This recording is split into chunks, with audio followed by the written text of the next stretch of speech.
Okay, let's try that again. Hello, baseball fans. Welcome to the eighth inning stretch. I'm AJ. He's Carson.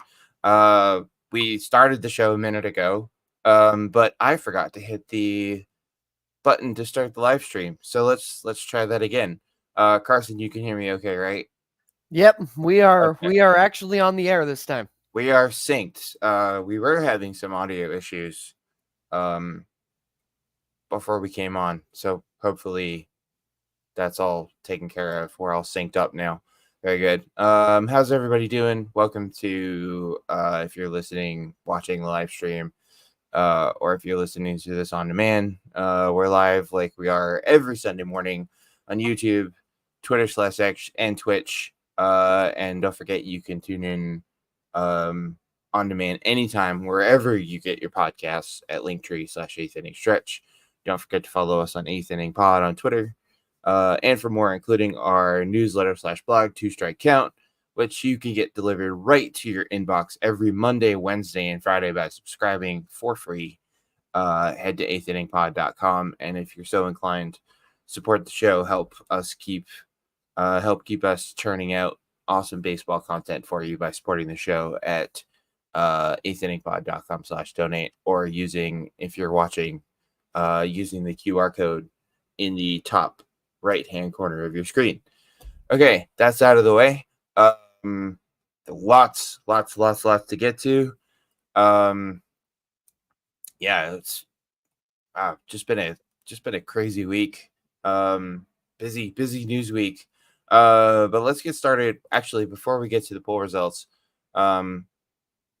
we always, Carson, we sound like broken records. We've said this a million times, but real quick, we both just want to shout out to our awesome fans. You guys we've said it before, Carson, our fans are the reason we do the show. You guys make this possible. So thank you. Thank you for continuing to show up and show out for us. Honestly, your support for the show, for Two Strike Count, you guys are subscribing to Two Strike Count in mind-blowing numbers. All of you who signed up and are playing our first ever home run derby game, and basically everything we do, your guys' support for everything we do is off the charts. So thank you. Yeah, couldn't have said it better myself. Not to make the beginning of the episode all mushy, but you guys are the reason we are able to even do the show in the first place. You're the reason we've been able to grow the show like this. So can't thank you guys enough for all of your support throughout everything. Yeah, you guys are the reason that we've been able to grow from, just a podcast. You're the reason, you guys are the reason we're able to do the live stream. Carson, pretty much, I don't know. Basically, all the cool stuff we've added to this and all the stuff we've done to go from just doing the podcast when we started out to the website, the blog, the live stream. Even the format, even the makeup of the show has all come from our fans. Yeah, absolutely. Buy or sell was an idea from you guys. We literally take your questions in the mailbag. Yep. The mailbag, buy or sell, the poll question, the home run derby game. That was you guys. That was an idea from you guys. Wanting to make things a little more interactive. So yeah. Honestly, you guys rock. You guys are the best. So yeah, like Kurt said, not to start off on too much of a note, but we say it a lot, but as much as we say it, Carson, I don't think we could ever say it enough. Yeah, very true. And again, thank you guys very much. But all right, enough with the mushy stuff. No more mushy stuff. Let's talk about our poll results. So we asked you guys which team has been the biggest surprise / disappointment so far. And in overwhelming fashion, with a whopping 41% of the vote, The Houston Astros. You guys picked the Houston Astros as the biggest disappointment, followed by the Pirates and Tigers as surprises, with Pirates 29%, Tigers 27%. And way down there at the bottom, the Marlins as a disappointment at 3%.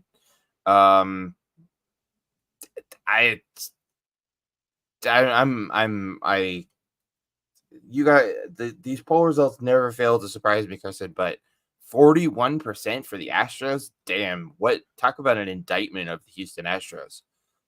Yeah, 41% for the Astros, but how did the Marlins only get 3%? Like, for me, they are right now the biggest disappointment.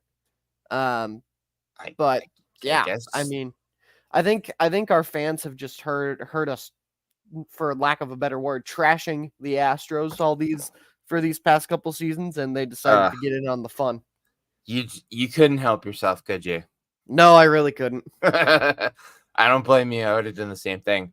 I guess people didn't have very high expectations for the Marlins. Yeah, apparently not. But I don't know. Just come on, 3% guys. Is very surprising. Yeah, come on, guys. That Marlins team is.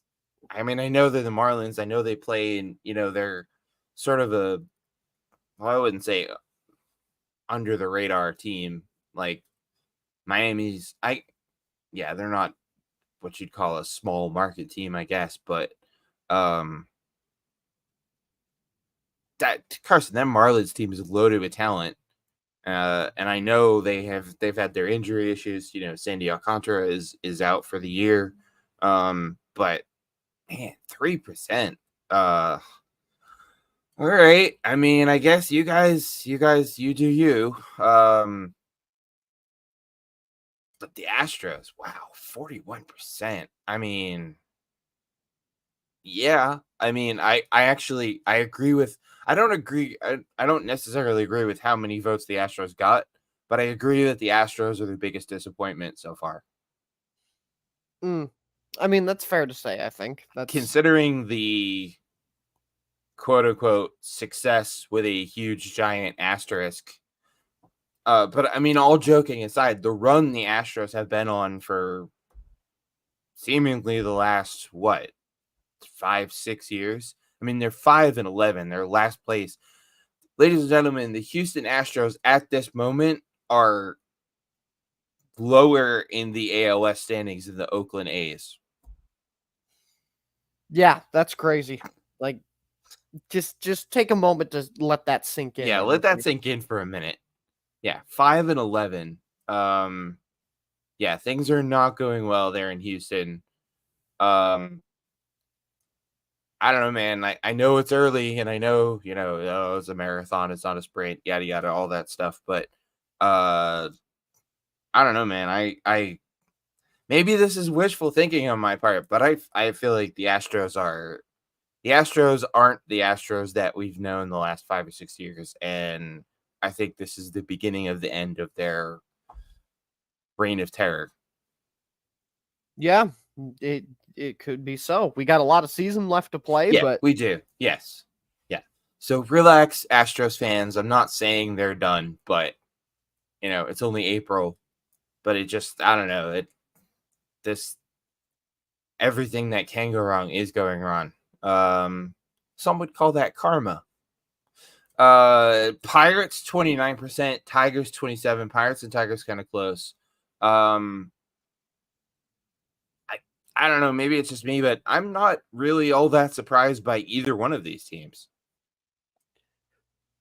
Yeah, I mean, I feel like we've been singing the praises of the Pirates, and I've been singing the praises of the Tigers. I know you don't, because they're a division rival of your Twins, but I'm not all that surprised that the Pirates and Tigers have started the way they have.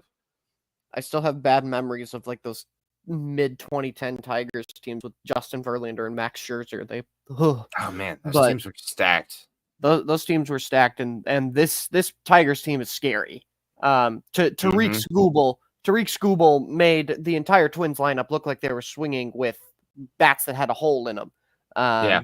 which I mean that's He's nothing new considering this season. But we'll get to the Twins later. But yeah, Scooble is nasty. Yeah, Scooble's got some nasty stuff. And we talked about, last time about him being in the Cy Young conversation, and I still think that's a thing. But yeah, I mean, the Tigers off to a good start. The Pirates, obviously, I mean, the Pirates are, off to a 10-5 start. But Carson, the big question about both of these teams, well, maybe not so much about the Tigers. I'm fairly confident that the Tigers will be able to keep this going. The big question is, this is the second year in a row that we've seen the Pirates get off to a hot start. The big question is, can they keep it going? Obviously we don't know yet, but that's the question the Pirates have to answer. yeah, absolutely. That's a question they're gonna have to answer for themselves and for all the fans out there. Yeah. So that's obviously something we'll be keeping an eye on all season. I mean, I have no rooting interest in the Pirates whatsoever, but man, I don't know about you, but I would love to see the Pirates have a good season, because man, do those Pittsburgh fans, they deserve it. After all they've had some it's been a long time since the Pirates have been good. And really good and competitive. So and I feel like Pirates fans, you guys deserve it.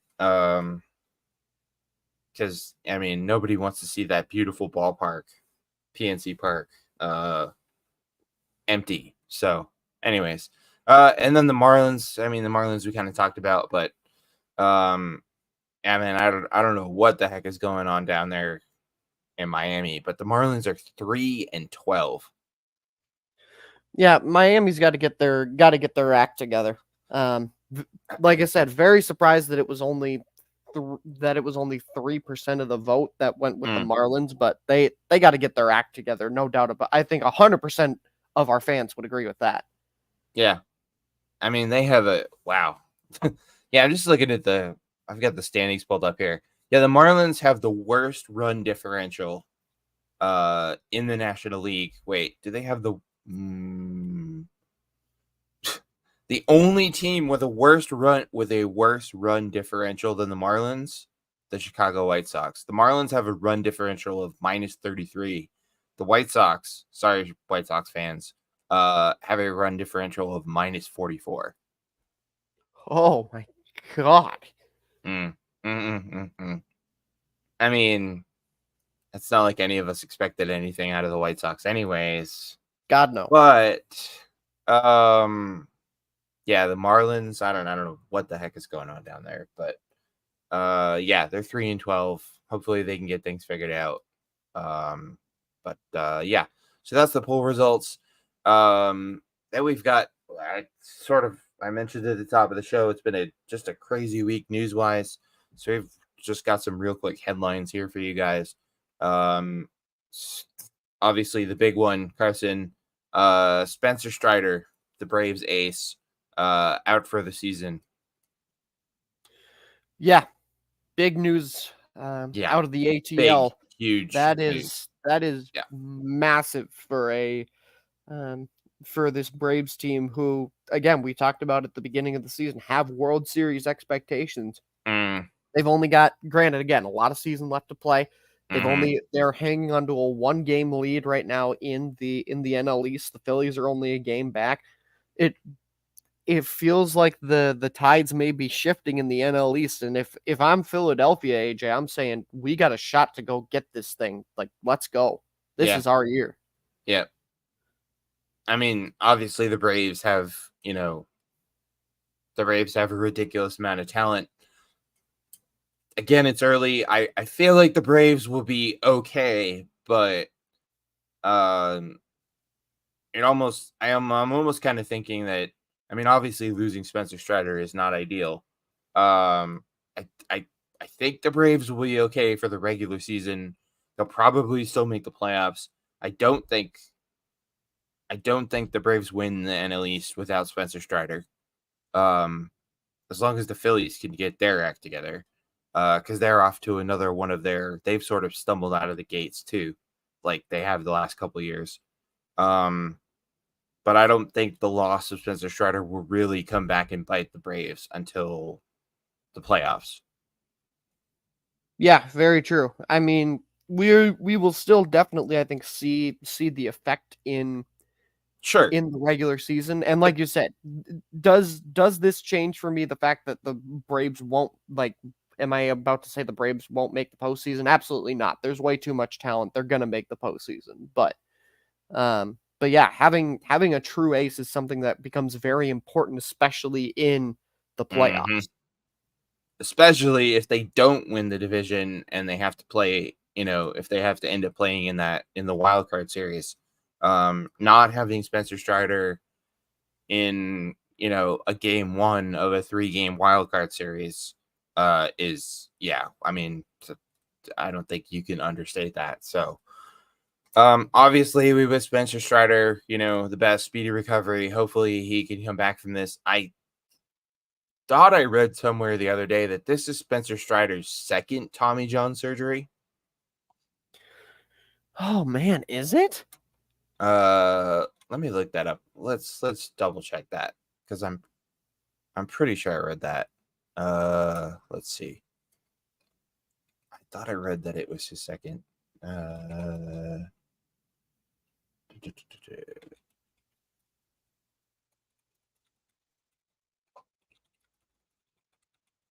Little real-time research for you guys. Yeah, Strider had Tommy John surgery in 2019. While he was still in college at Clemson. Wow. Yeah, ladies and gentlemen, I mean, coming back from one Tommy John surgery is tough. Coming out from a second Tommy John surgery, I mean, I obviously we hope he does. We hope he's okay. We hope he's able to come back next year. But Carson, a lot of times we see it all the time with Tommy John surgery. Even if players do come back from it, they're never the same. Exactly. Yeah, it's so. Oh boy. Yeah, that just sucks, man. These pitcher injuries, this freaking thing is out of control. Yeah, and yes, we will be talking more about that later.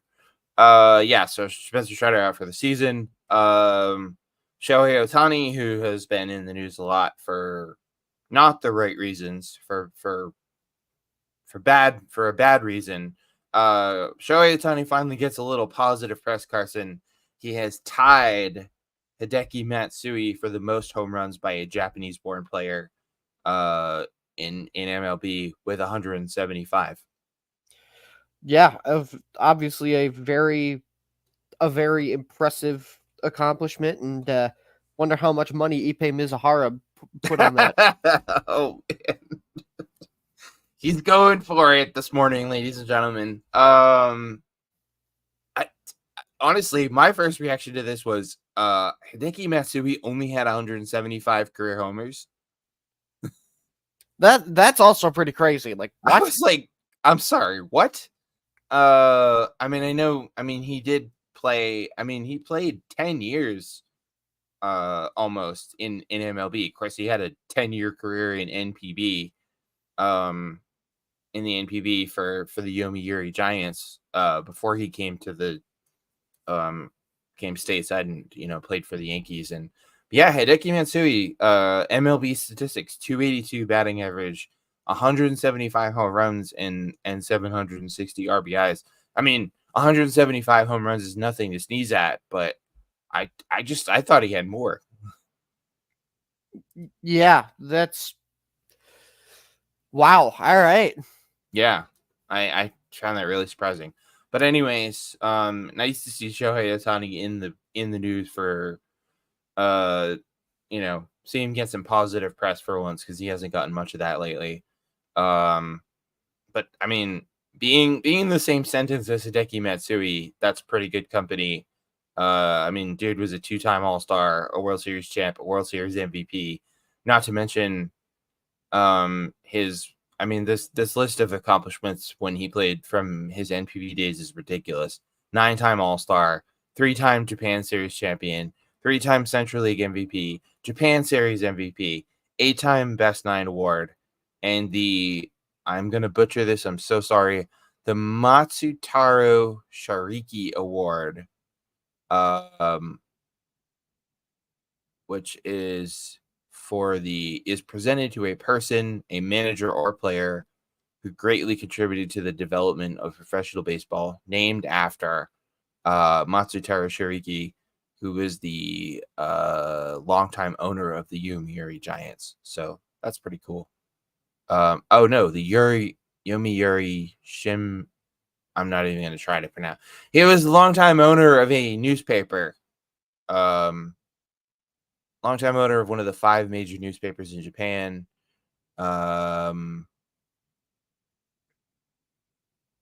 Largest newspaper circulation in the world as of 2019. So why is this baseball award? Oh, because I get it. Yomiuri, they own the Yomiuri Giants. Okay. Yeah, see, the weird thing about NPB is big with the corporate sponsorships. So the Yomiuri isn't a place. For those of you who don't know, Yomiuri is the name of the company that owns the team. The Yomiuri Giants play in Tokyo. Anyways, there's your NPB Japan lesson for the day. There we go. No, but yeah, Shohei Ohtani tying Hideki Matsui for the most home runs by a Japanese-born player in MLB is quite impressive. Obviously, this next one is going to be painful for my Twins fan co-host and all his fellow Twins fans. But Carlos Correa to the 10-day IL, I believe, with an oblique strain. Yep. You know, everything else has gone wrong this season so far. Why not just add another player to the IL? Why not? We've already got 10-day. We've already got like 5 of them already over there. Like, It was the 10-day IL though, right? I did read that right. It was the 10 days. So okay. I mean, we're at least okay there. Thank God it was only the 10-day, but so there's still a little optimism there. There is still a little bit of optimism, but it ain't much. Yeah, I mean, obviously, and I mean, at least it came out that it's an intercostal strain, so that's, I don't know medically how that's different from an oblique strain, but I trust this better than it, but yeah. Carlos Correa, mild right intercostal strain. You know what? I'm curious. Intercostal muscle strain, also known. Also known as a pulled rib, is a painful condition that occurs when the muscles between the ribs become overstretched or torn. Ow. Yeah, no matter how you slice that, that's pain. That's just straight up pain. Oh. That doesn't sound like fun. I mean, again, at least it's only the 10-day IL, so hopefully but I mean, obviously being without Carlos Correa even for 10 days is not ideal for the Twins. And last but not least, we'll end on a happy note. Salvador Perez of the Kansas City Royals knocked his 250th career home run, that's an accomplishment. That's quite the accomplishment. 250 career homers. Yeah, absolutely. For Salvador Perez, who, I mean, you talk about a guy on the Mount Rushmore of Kansas City Royals. For me, it's very hard pressed to find 3 guys that you can name before you name Salvador Perez.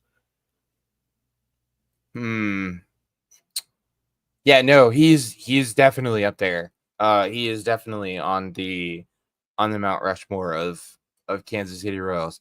Yeah, Kansas City Royals Mount Rushmore, huh? I think I would go Salvador Perez, George Brett, duh, Obviously. obviously. That one goes without saying. Um, Danny Tartable, Mm. maybe. And I think you also have to put. I think you've got to put. That is tough. Yeah, George Brett, Salvador Perez.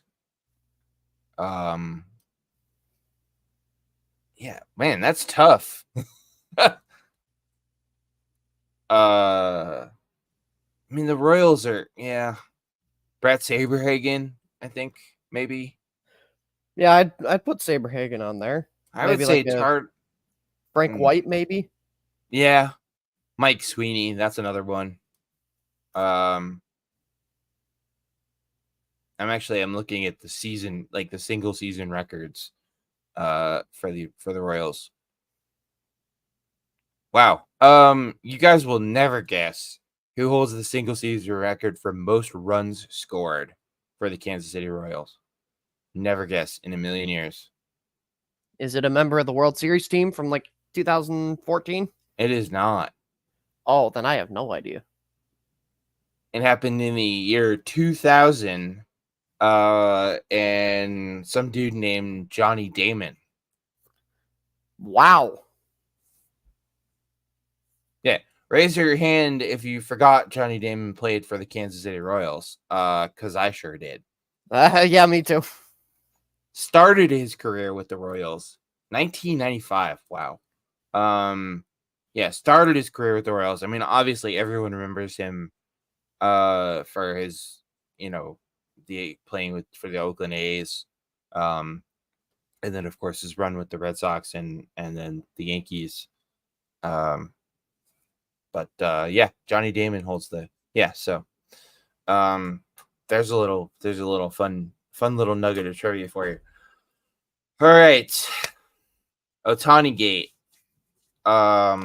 Yeah. This thing just keeps getting weirder. So the latest is that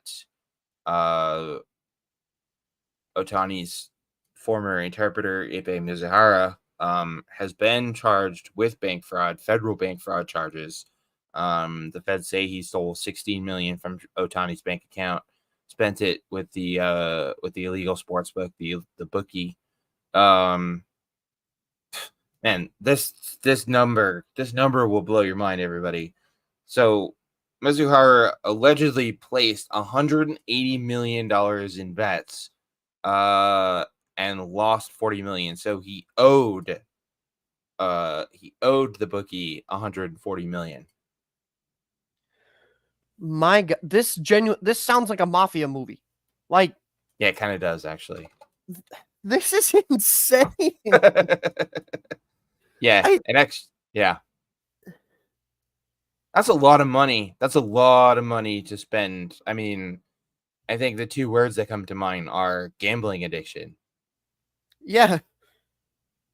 What's the hotline? 1-800-GAMBLE or something like that? Is that what it is? Yeah, the one that they're always call that, please. Yeah. I mean, obviously that's a lot of money, and clearly Ipe Mizuhara is not good at picking winners. I mean, he picked one winner and attached himself to him. Yeah. Yes, he did.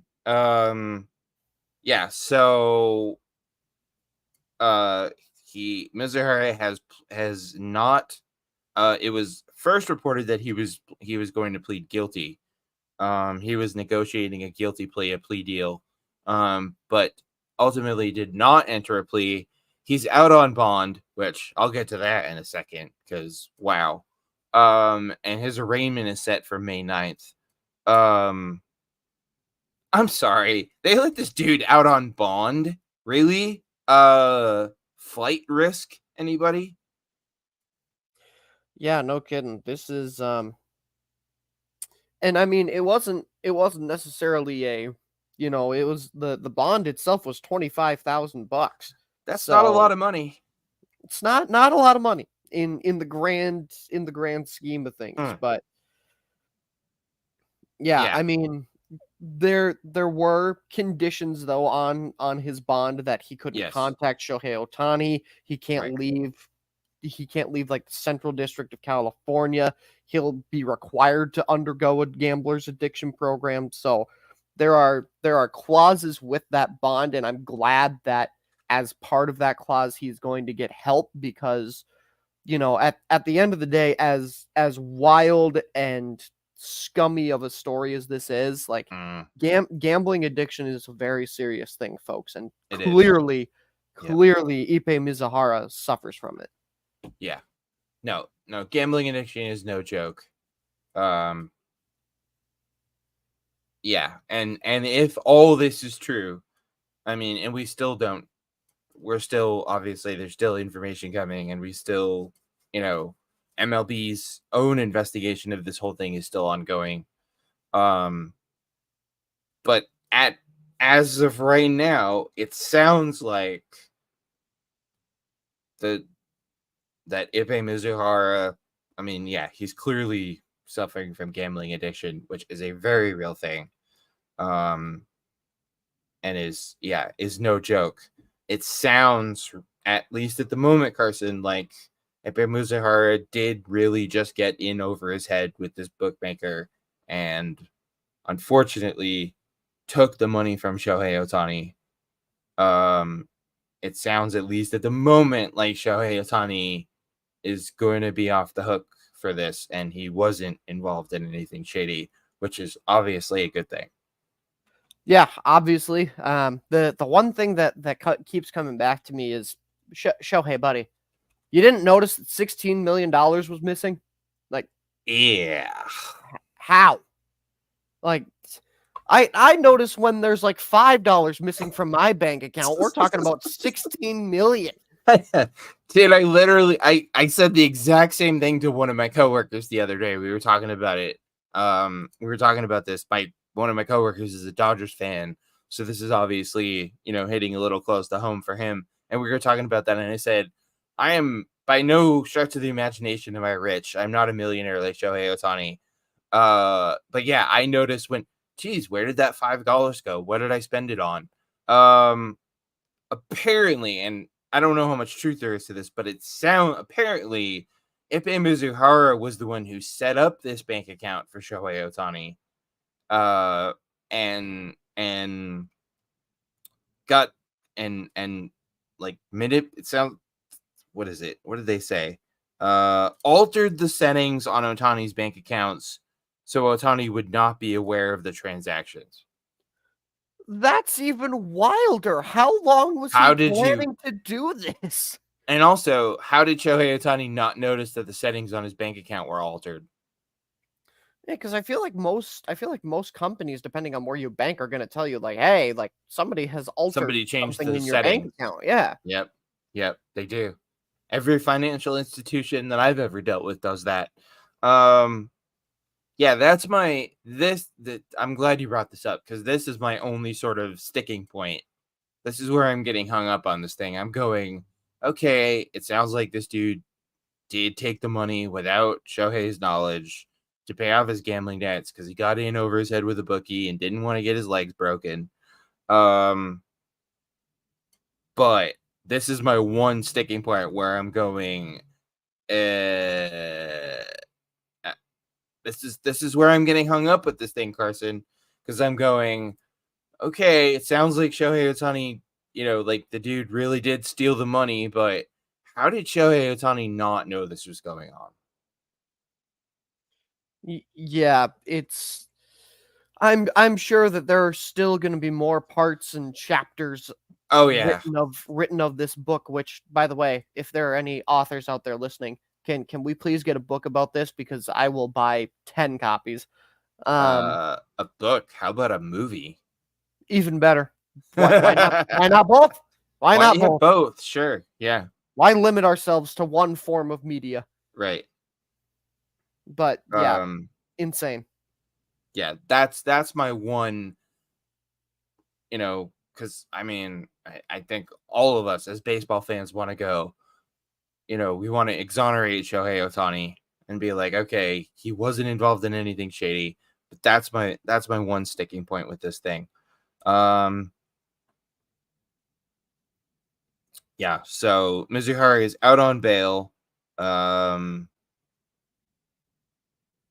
He's set to be arraigned May 9th, which means it sounds like for now, at least, we're looking at a trial, which that's going to be a freaking 3-ring circus.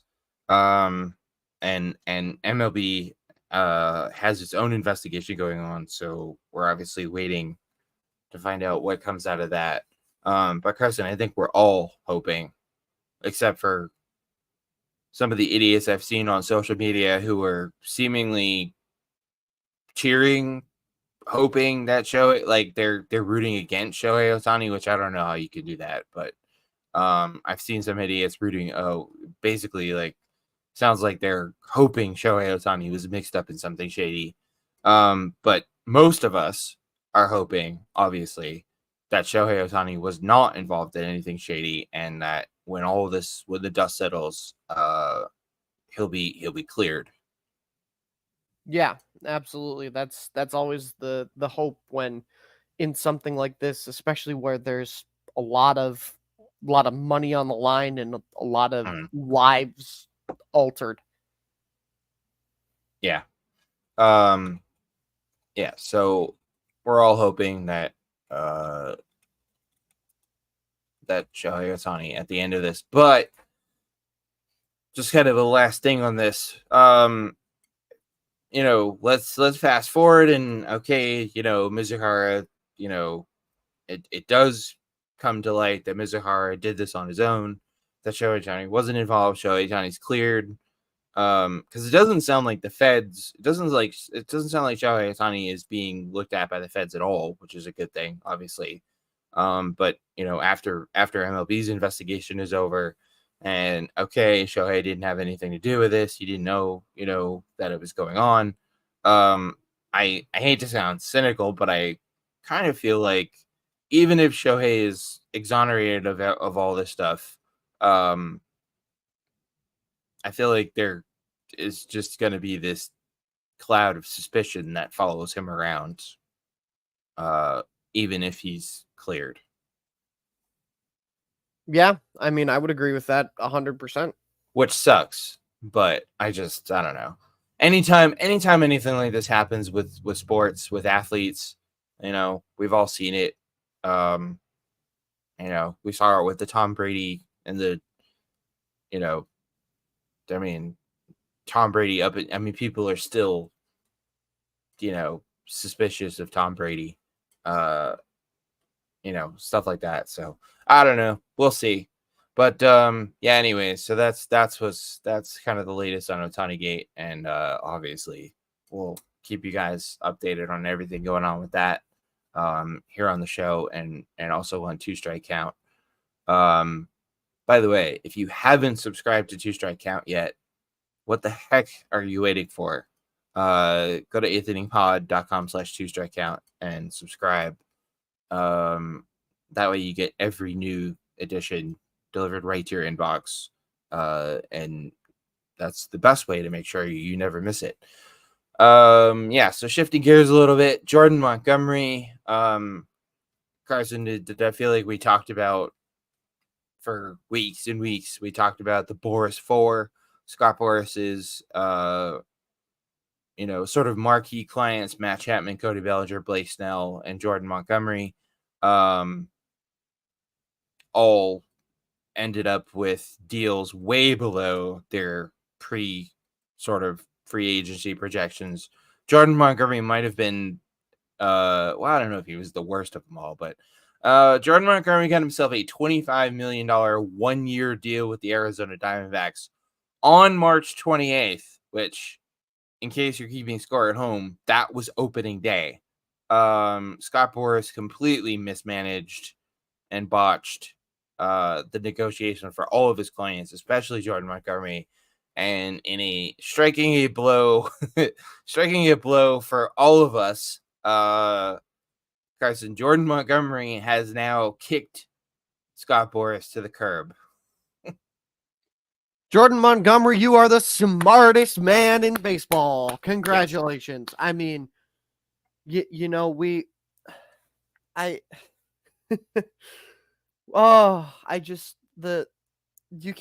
guys can't see me, but I am smiling ear to ear over here, because I have preyed on this moment and it happened. The downfall of Scott Boras is finally happening. Yeah. I'm so happy that a player has finally wised up and realized that, like, there is no doubt about it. Scott Boras cost Jordan Montgomery money. Mm-hmm. No doubt in my mind that man cost him money. He has cost every single one of his big four clients money. They all ended up signing deals for way less than what the reports were that they had initially wanted. And it's just, I hope that this is the start of more players realizing that Scott Boras is in this business for himself. He does not care about the players. This is for him to get the most notable clients, and teams even say, I can't remember who it was, but it was maybe it was in Carlos Correa's introductory press conference, but one of the players that is a Scott Boras player, we negotiated a Scott Boras deal. Like, front offices hate negotiating with this guy. Mm-hmm. And hopefully this is the start of players jumping ship and either, going to agents who give them a little bit more power and go after what they want and not drag it out to put on their own little show. But kudos to Jordan Montgomery, because it's a big step. Yeah, this is huge. The impact of this and the significance of this cannot be understated. It's pretty rare that we see I mean, I'm sure players change agents all the time and we just don't hear about it. But for a big name like Jordan Montgomery to do this, it's huge. And yeah, so yeah, Jordan Montgomery had 25 million 1-year deal with the Diamondbacks, but Scott Boras completely, I mean, he screwed all of his big four clients. Cody Bellinger got an $80 million 3-year deal with the Cubs, re-signing with the Cubs. Matt Chapman, $54 million 3 years, 3 years, $54 million with the Giants. And Blake Snell, a 2-year, $62 million deal with the Giants. All way below, not just projection, Carson, but all of these years were way below what any of these guys are worth. Exactly. And not even that. I'm doing a little real-time research on my end on a CBS Sports article. There are pitchers that are mid-level guys that are getting more money. Like Chris Bassett has a 3-year, $63 million deal. Taijuan Walker, 4 years, $72 million deal. Jameson Taillon, 4 years, $68 million. Like, these are all guys who, no disrespect to all three of them, all great pitchers in their own right, but Jordan Montgomery is better than all three of these guys. Yeah. And so is Blake Snell. Yeah, they're no Jordan Montgomery. Yeah, I mean, at least Blake Snell got a 2-year, $62 million deal. But the other thing about all these deals, they're all basically 1-year deals, because after the first year, these are all contingent on options. Yeah, that's the even crazier part of all this. Freaking ridiculous. These all have options in them. Yeah, it's ridiculous. Yeah, and I mean, throughout this whole thing, Scott Boras blamed free agency was definitely slower this winter than it has been in years past. There's a lot of factors that play into that. There's the whole TV rights deal thing that's going on, and and there's other stuff. because teams are facing uncertainty about their revenue streams from their regional sports network because the whole Diamond Sports thing is still going on. But Scott Boras blamed everybody. Scott Boras accepted zero responsibility for any of this. He blamed everything on all these outside factors, which I'm not saying the outside factors didn't play a role, Carson, but the lion's share of the blame for this falls on Scott Boras. Yeah, absolutely. And like you said, we can't 100% blame the owners of teams. We can't 100% blame Scott Boras, but right, there's definitely shared blame for sure. I'm sure on both sides, but I don't know. Scott Boras to me seems like he is in the business for himself and not for what is best for his players. He's always been in the business for himself. This is this is not news to anybody. Anyone who follows sports, and it's not just baseball, because Scott Boras represents clients in other sports too. Scott Boras has always done this. This is not new for Scott Boras. Sure, people were blaming the owners. But I think most of it was, kind of like you hinted at earlier, that these owners were, the owners are done with Scott Boras. They've had enough of his shenanigans. Yeah, for sure. I think everybody's done with Scott Boras at this point. Well, hopefully, here's hoping that his other clients, Cody Bellinger, Matt Chapman, Blake Snell, who else has he got? I think he's got Juan Soto. He's got Pete Alonso, Corbin Burns. Hopefully, they all look at what Jordan Montgomery has done and go, yes, that's a good idea. We're done, Scott. I'm going to go find myself a new agent. Yeah. Hopefully. Hopefully. Nothing yet. No word of that happening yet, but hopefully Scott Boras' other clients look at this situation, look what happened to Jordan Montgomery and go, yeah, this guy sucks. This guy's a terrible agent. He doesn't care about me. He only cares about himself. And they jump ship because and this is maybe even a little more significant for Jordan Montgomery because he only got that 1-year deal. Chances are Jordan Montgomery hits free agency again this winter. And having somebody other than Scott Boras, having an agent who actually gives a damn about you, is obviously, that's what you want if you're going to hit free agency, again, this winter. So, that's just good news all around. Scott Boras sucks, and good for Jordan Montgomery. And if I could, I would buy Jordan Montgomery a beer for doing this. So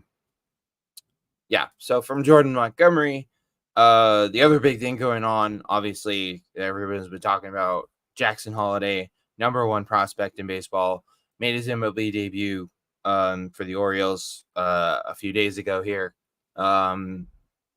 Not off to the greatest of starts at the MLB level. Carson, I think last check he still had yet to record a hit.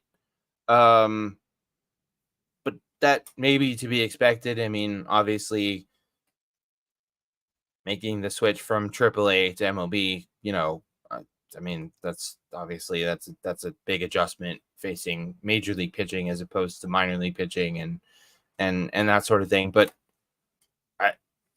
it's just kind of got me wondering, like, what can we genuinely expect from Jackson Holliday? I mean, is this kid going to be as good as advertised? And the other thing is how much pressure on him to live up to the hype? I mean, it's sad that there's a lot of pressure and I'm sure people are already laughing and being like, "Oh, he's a bust." Like, lay off, everybody. It's been 3 games. Yeah, right. Relax.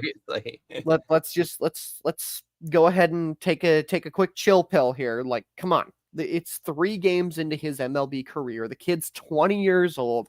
He still has all the talent in the world. I trust the Orioles. They know what they're doing in terms of building prospects. Like, they Mm, have some of the best young players in the game in Adley Rutschman, Gunnar Henderson, mhm. Colton Cowser, by the way, who has seemingly come out of nowhere. My Yep. God, has he been on fire this season? So I very much trust that the Orioles know what they're doing with Jackson Holliday, and it's going to take time for him to adjust. The kid is 20 years old. Everybody just needs to chill out, let him have a few games to kind of get his feet wet, and I'm sure that he's gonna end up being just fine. Yeah, he's played in he's played in what, 3 games, right? 3 games, 11 plate appearances. Yeah, I mean, he's 0 for 11. Okay, he does have an RBI. He has scored a couple of runs. But yeah, I haven't seen anyone calling him a bust yet, but if I do, you best believe that me and that individual are going to have words, cuz you no, you can't call a player a bust after 3 games, especially like Carson so eloquently pointed out. The kid's 20 years old. And yes, he he tore it up in AAA, and that's why that's why the Orioles called him up. No, I think he's going to be just fine. I think we can expect him to be. I mean, I don't see any reason to expect anything other than him being just as good as advertised and maybe even better Yeah, absolutely. Like I said, the Orioles are, if you are a young player right now, there is no better organization for you to get drafted to than the than the Baltimore Orioles. Orioles. Yep. I believe that to my core. Maybe the Texas Rangers. Maybe. Maybe. Maybe. The Rangers have done pretty damn well with their young players too. But yeah, I mean the Orioles right now are sort of like the gold standard for drafting and developing prospects. I mean you already mentioned the names Gunnar Henderson, Adley Rutschman, Colton Cowser, now Jackson Holliday. Plus they've still got a bunch of highly touted prospects still waiting in the wings down in AAA. So, yeah, the future is extremely bright for the Orioles. No, I think Jackson Holliday is going to be just fine.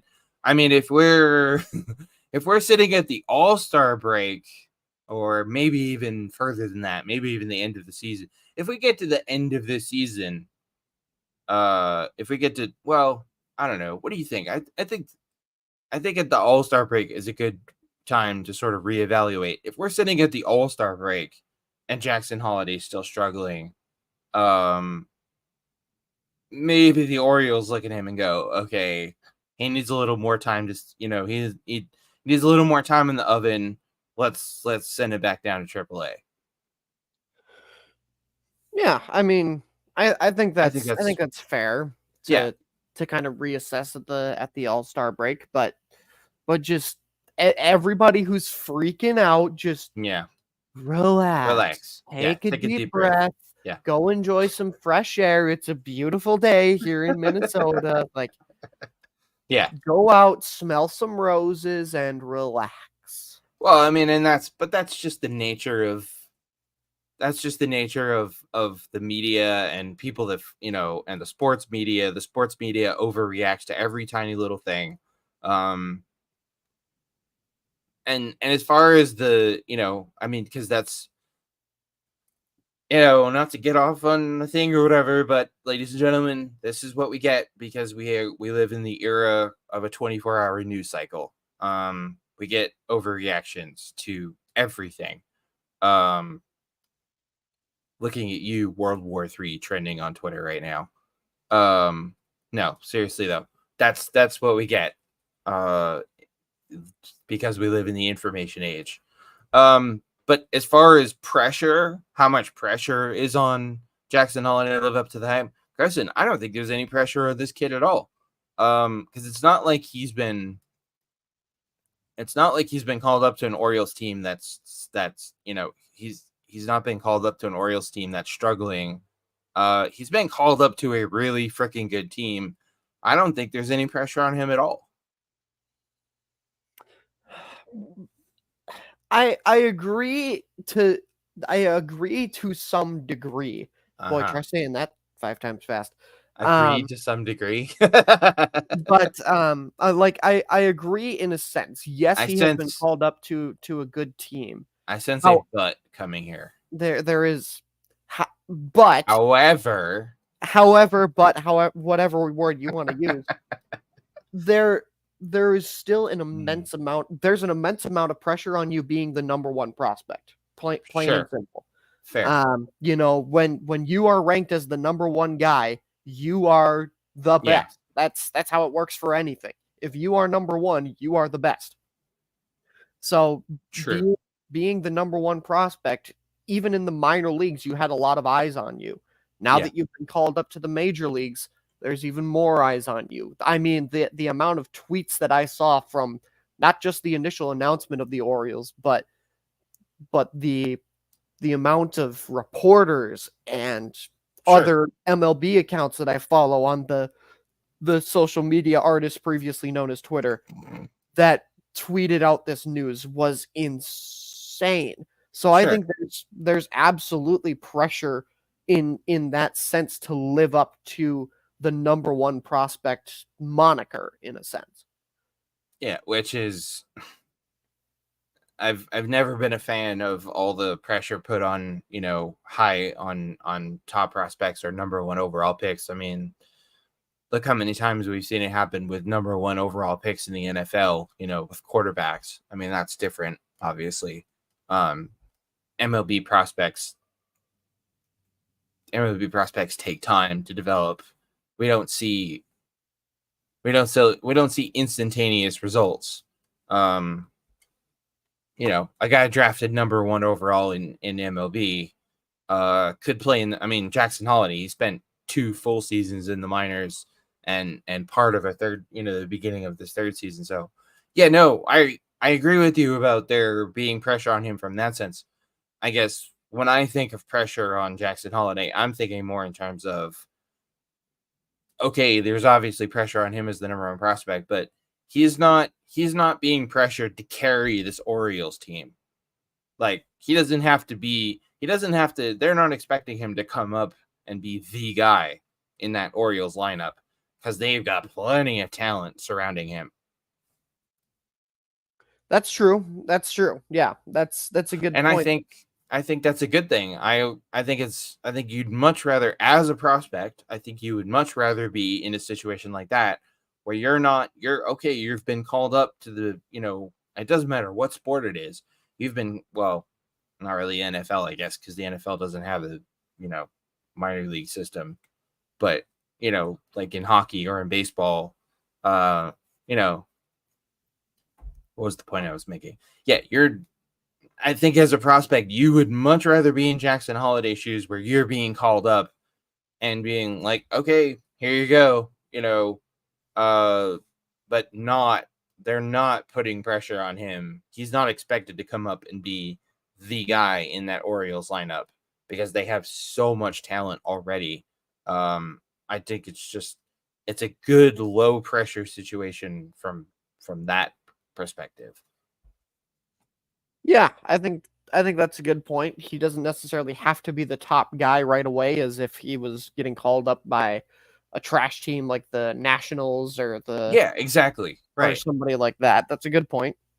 Yeah, you're not being called up although on the flip side of that, you could make the argument that there is pressure on him to perform in that sense because expectations are so high for the Orioles. Very true. Yeah.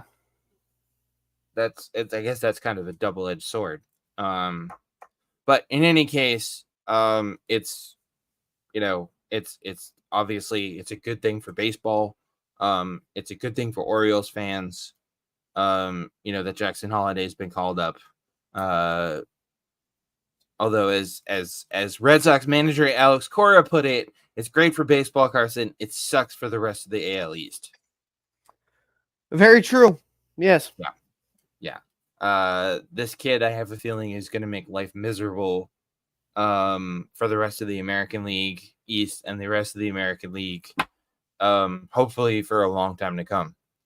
So, anyways, All that aside, congrats to Jackson Holliday. Getting called up, making it to the show is nothing to sneeze at. That's a huge accomplishment. And I don't know, but I mean, I'm just kind of rooting for him. One, because he's just going to be such a fun player to watch, and two, I was always a big fan of his dad, Matt Holliday. So, yeah. Anyways, so that's where we are with Jackson Holliday. All right, let's play some buy or sell. Carson, we were talking about surprising teams earlier. We didn't include the Kansas City Royals in that list of surprising teams because I don't think. Well, I mean, yeah, there's probably some people that are surprised at how well the Royals are doing. They're 10-5, first place in the American League Central. And they are looking. I know you don't want to hear this as a Twins fan, but man, the Royals look so freaking good right now. So buyers sell the Kansas City Royals as a legit contender. You just gotta torture me this episode with the Correa thing and talking about the Tigers as a surprise. Hey man, I don't control what happens in the news. I know you don't make the rules. Whatever. With that being said, yes, Kansas City has been on an absolute tear as of late. They are looking very scary, but as a legitimate contender, I still feel like they're a little ways away. They're on the right track, but as a legit contender, I can't say that right now. So I have to sell this. Fair enough. Taking the practical approach, the pragmatic approach. I think one of the most underrated, sort of one of the statistics that kind of only us baseball geeks really pay attention to is run differential. And by the way, props to ESPN for having run differential listed on their standings, on the Major League Baseball standings. That's cool. I love that. But run differential, ladies and gentlemen, is a very good indicator of how a team is playing. Run differential, Carson, I think you would agree, and a team's record in their last 10 games. I would agree with that.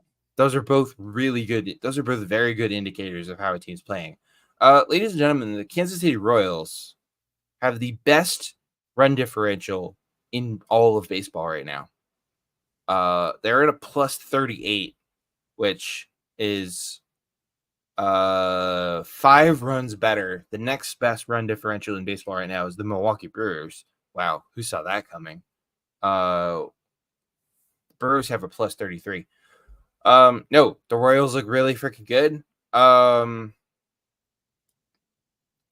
don't know though. Legit contenders. I'm selling. I'm gonna sell this for the moment. Because I do think, like you said, they're not quite there. But if they're still in this position come the trade deadline, watch out. Because they will be buying at the trade deadline. And they'll be making some moves. But yeah, I think you're right. I think for now, for right now, for the moment, I think I have to sell this. But man, are they close? They're right there. Carson, I might go as far. I feel like right now, I feel like the Kansas City Royals, I think they have a chance to be this year's version of the Diamondbacks. I mean, it's certainly possible. Absolutely. And I think they could go on a run like the Diamondbacks went on last year. I mean, obviously it's still early. It's only April. So we'll see. But yeah. Enjoy it, Royals fans. Talk about a fan base who's been just thirsting for a winning team. Yeah, it's been a long time since the Royals were in the mix. Was 2014? right? Yeah, I think that was the World Series year. Was that the World Series, the year they beat the Mets in the World Series, right? 2015. They went to the World Series in 2014. That was the year I think they lost to the Giants when the Giants were doing their whole that weird like every other year winning the World Series thing. Mm. Yeah, they lost to the Giants in 2014 and then they beat the Mets in 2015. So yeah, anyways. Switching gears to my beloved Red Sox. Cedane Rafaela got himself paid, the 23-year-old, the youngest player on the Red Sox roster, got himself an 8-year contract extension. Yeah, wow. 8 years. What was the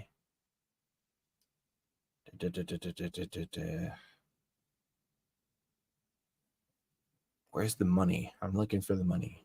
8-year, $50 million contract extension. Yeah.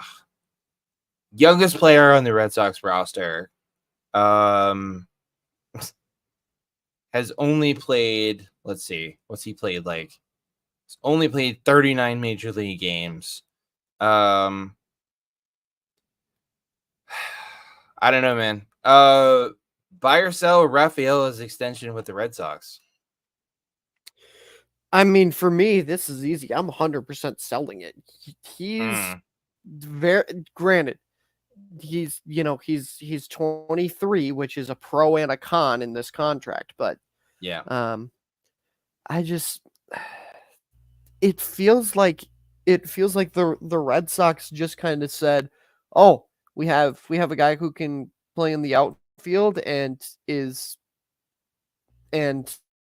young. Quick, sign him to a massive extension." Like, whoa. Hold, hold your horses here, and horses hold your breath. But that just seems like a lot of money for a guy who is very unproven at the major league level. 28 games last year, 15 this year.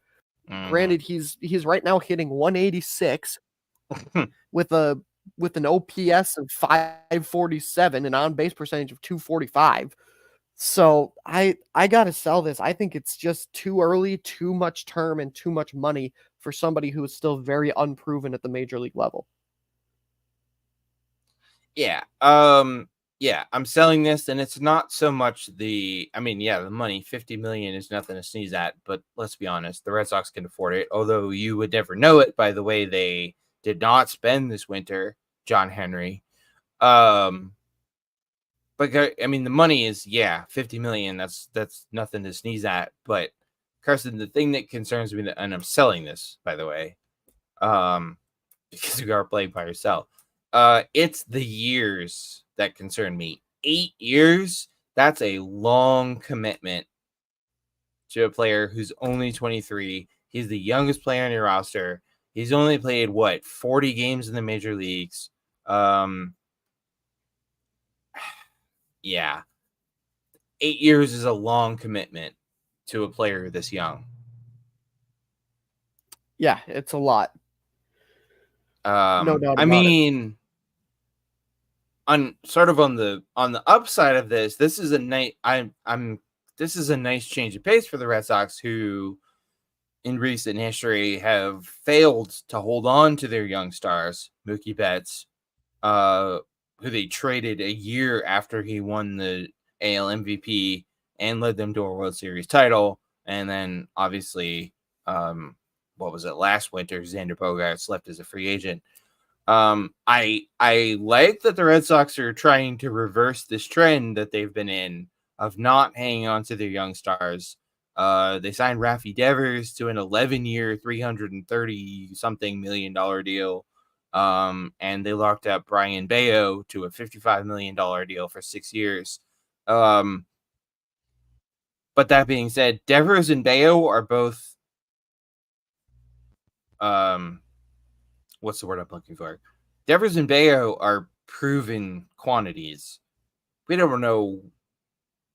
They have no idea what they're going to get out of Rafaela. Yeah, very true. Very, very true. So, yeah, I'm selling this. I like the idea. I like where they're going by locking up their young core.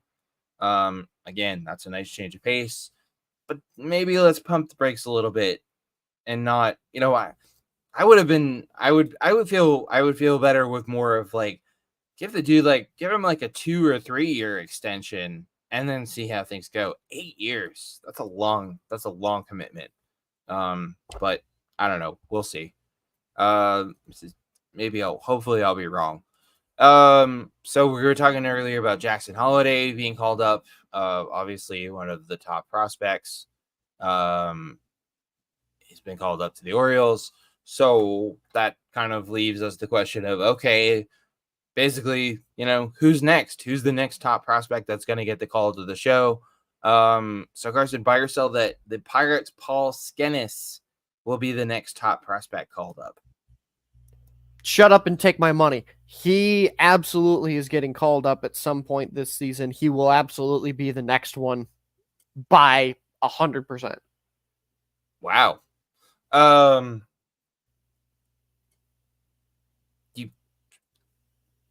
Wow.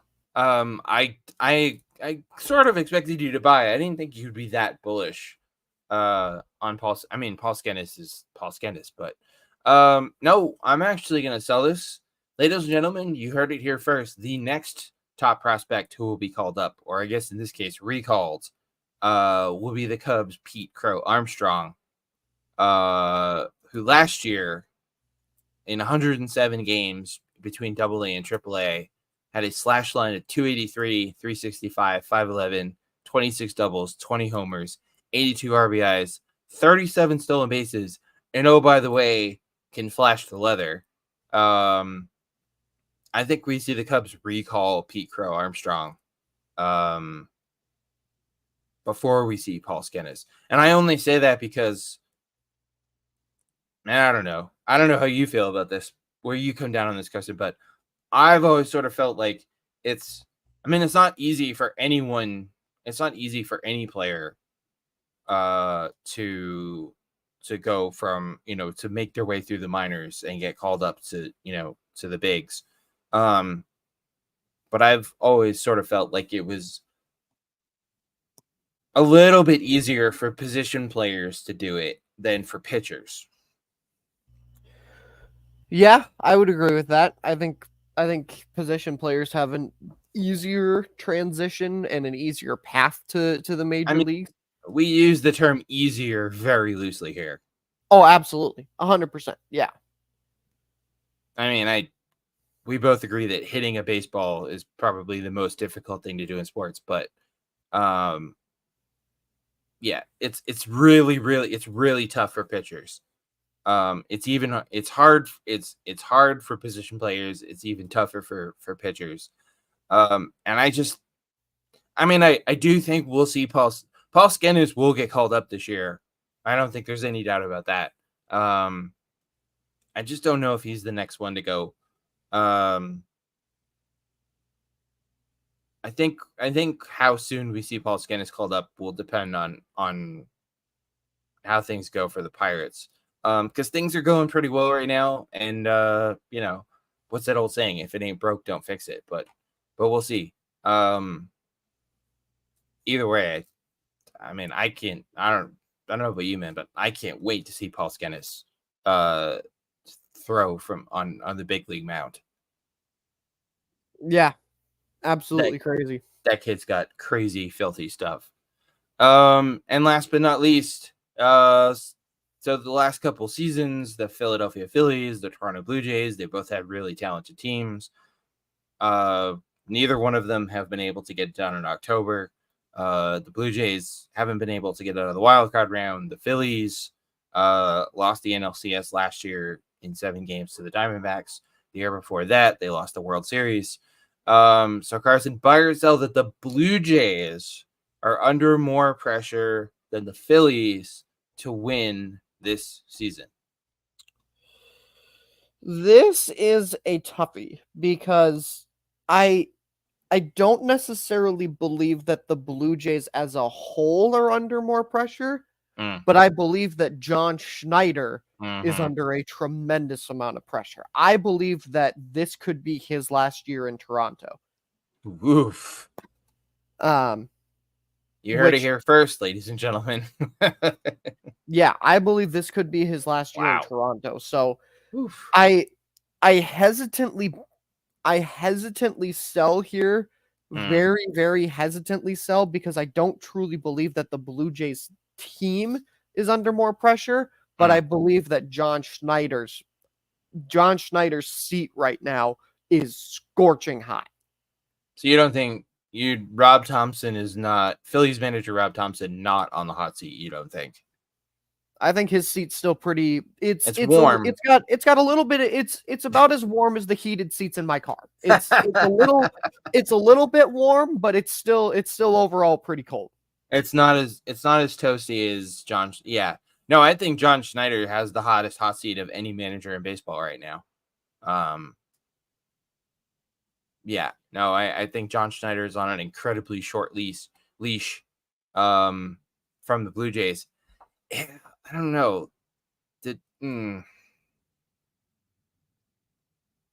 This is tough. I don't know, man. I feel like there's I feel like the Blue Jays are kind of a weird situation. One, they're the only team in Canada. Two, the Blue Jays are kind of a weird the Blue Jays benefit from playing in Toronto because everyone in Toronto, I mean, what's the first thing that comes to mind when you think of sports in Toronto? Maple Leafs? Exactly. Everyone in Toronto is so fixated on the Maple Leafs. Not that they don't love their Blue Jays. Trust me, having been to several Blue Jays games in Toronto, Blue Jays fans love their Blue Jays. But they're fanatical about their Maple Leafs. And I think because of that, the Blue Jays always sort of I wouldn't say get a pass, but the Blue Jays aren't under as much scrutiny as the Maple Leafs. The whole not having won the Stanley Cup since 1967 thing. At least the Blue Jays have won a World Series. Yeah. But as far as a whole, as a unit, no, I think I've got to sell this. I think the Phillies are under more pressure. Simply because of they play in Philly. And Philly fans, Carson, are, shall we say, very passionate about their teams. Yeah, that might be the understatement of the century. I mean, Philly might. I mean, everybody talks about New York and LA and Boston. Boston's as far as tough, the toughest, most demanding markets, the toughest markets to play in. Philly might be the toughest market because Philly fans, man, Philly fans don't mess around. And Philly fans are notorious for not having a lot of patience when it comes to the team. But I don't know. But this is so tough though, because man, the Blue Jays have been such good teams the last couple of years. But even with as much talent as the Blue Jays have, Carson, I just don't feel like there's a lot of expectations, not just from their own fans, but from baseball fans in general. I don't think I've seen one person I don't think I've seen anyone in the last couple of years pick the Blue Jays to win the World Series. Yeah, I don't think so. I've seen a ton of people the last couple of years pick the Phillies to win it all. Which again is just really, really interesting to me. Yeah, no, I think the Phillies are under more pressure because they get more media attention. The Phillies get more national media attention. And because of the market they play in, and because of how, the expectations that their own fans have for them also, I think the Phillies are under more pressure. But I don't know. I think even if the Phillies don't get it done this year again, I don't think Rob Thompson gets the axe. I think if the Blue Jays, and I think maybe we talked about this when we did our season preview, I think the Blue Jays, if you're John Schneider, Carson, I think you've got to get the Blue Jays at least to the ALCS I'd agree with that. in order to get yourself, in order to keep your job, basically. So I don't know. We'll see. Yeah, so that's buy or sell. All right, everybody, time for the mailbag. And don't forget, you can don't forget to drop us a line at eighth-inningpod.com/mailbag or at eighth-inningstretch@gmail.com, and we just might read your message on an upcoming episode. So we start with Tyler B, who wants to know, what do you think it'll take to solve the pitcher injury problem? Well, first and foremost, the league needs to acknowledge that it's a problem because Yes, to step one. my knowledge, Rob Manfred has adopted the hear no evil, see no evil, speak no evil, and Yes. has just not acknowledged that it's a problem. So that's step one is to do that. Step two, we got to take a look at this whole pitch clock thing. We got the pitch clock is good. It is. The pitch clock, but we got to take a look and see how, I don't know what exactly it's going to take, if it's doing some studies or what, but we got to take a look and see, for whatever reason, why ever since it was implicated, there have been all these pitcher injuries. That's the biggest thing. But step number one, we need to acknowledge that it's a problem.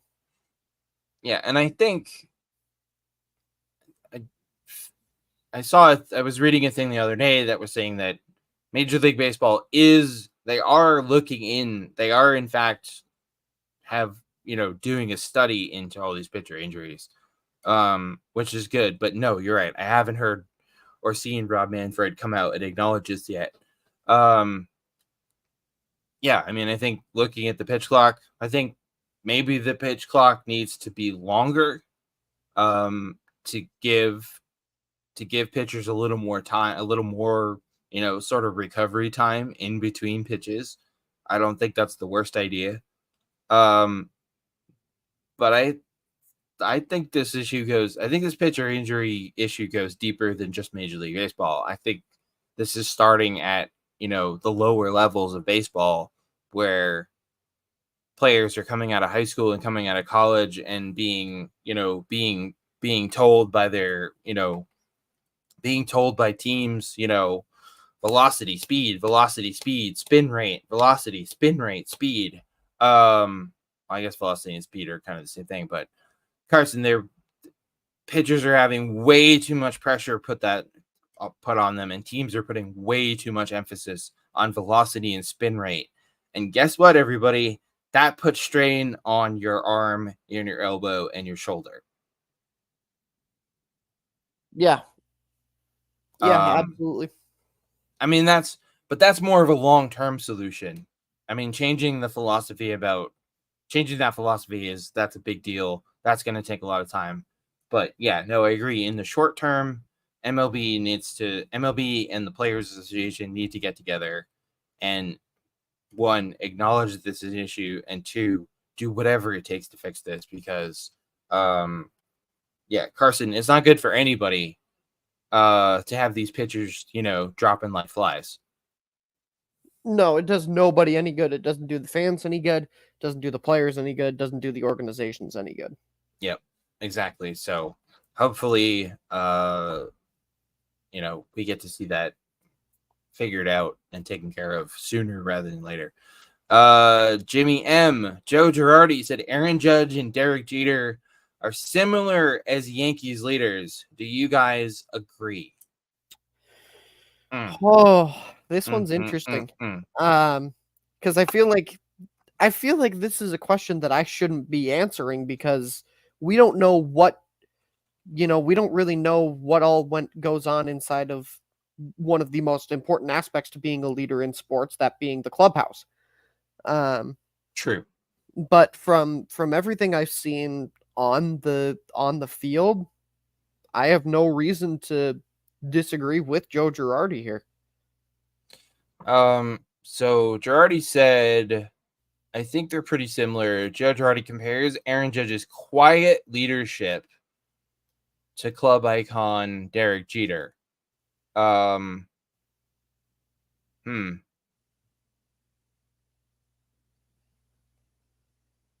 I mean, I think in terms of Girardi recently joined former NASCAR legend Kevin Harvick on his Harvey Happy Hour podcast. So this is a quote from Girardi. They're kind of quiet leaders in a sense where they're going to talk to players individually. They're never going to embarrass players. They're always going to act like their big brother. Again, I mean, I'm assuming Joe Girardi has an inside line to the Yankees clubhouse because, none of us know this. I mean, Aaron Judge, I used to love to watch him because he would wait on the corner of the dugout until everyone got in the dugout, and then he would go down the stairs to Girardi. Both Judge and Jeter have a great understanding of the game and how the media works. It's more of a not in your face type of leadership, more of a loving leadership, and I think they're pretty similar. Okay. Yeah, so I mean, again, we're not privy to what goes on in the Yankees clubhouse, but apparently Joe Girardi is as a former Yankee and former manager. Yeah, I mean, I think it sounds like a fair comparison to me. Yeah, and again, like Joe Girardi probably knows millions of things that we don't, so Sure. sounds fair to me. Yeah, it seems like a fair comparison. Derek Jeter, did always seem like sort of a strong, quiet type leader. Not Derek Jeter, never seemed like an in your face kind of guy. And Aaron Judge sort of feels the same way. I mean, obviously as a Red Sox fan, I was never a great fan of Derek Jeter, and I'm certainly not a great fan of Aaron Judge. From a rival perspective, but Carson, I always respected the hell out of Derek Jeter. I similar. Wow, I can't talk. I also respect the hell out of Aaron Judge, and even though I sort of grudgingly enjoy watching. I grudgingly enjoyed watching Derek Jeter play, because he was phenomenal, and I can't say that word. I feel like Stephen Fry over here trying to say Paca did it. Yeah, I can't do that either. And it's kind of the same thing with Aaron Judge. I grudgingly enjoy watching Aaron Judge play. I like seeing him do well, except when he plays against the Red Sox. So, yeah, no, I think it's a fair comparison. For those of you who didn't get that reference, so Stephen Fry did the narration for the Harry Potter audiobooks, and there is a phrase in the books where Harry puts something in his pocket, and when Stephen Fry was recording, he couldn't say the words Harry pocketed it. Anyways, that's just kind of a random pop culture nugget there. Yes, baseball. Sarah H, if you could have any current player on your favorite team, who would you pick and why? I'm just kidding. This ain't hard. Shohei Ohtani. But obviously. Oh, come on. That's such a cop out. That's the obvious answer. All right, fine. You want me to pick somebody other than Shohei Ohtani? Yes. All right, fine. If I were to pick somebody other than Shohei Ohtani, you know what? Give me Gunnar Henderson. All right, that's a slightly less safe pick. What do you mean slightly? What do you mean slightly? That is a less obvious pick than Shohei Ohtani, so I will give you credit for that. this is not an easy question. No, Because not by any means.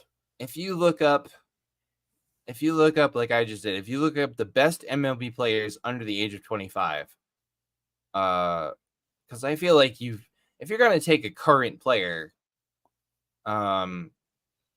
chances are you're gonna take a younger player, a guy who's got some years, some miles left on the tires. Oh man.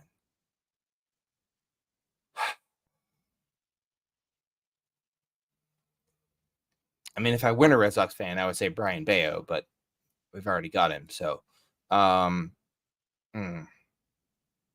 Tristan Casas. I honestly, well, since Carson already took Gunnar Henderson, and I feel like you would all be extremely disappointed in me if I said Julio Rodriguez, as I feel like that would be my no-brainer. That would be talk about a no-brainer. Yeah, that would be my safe pick. I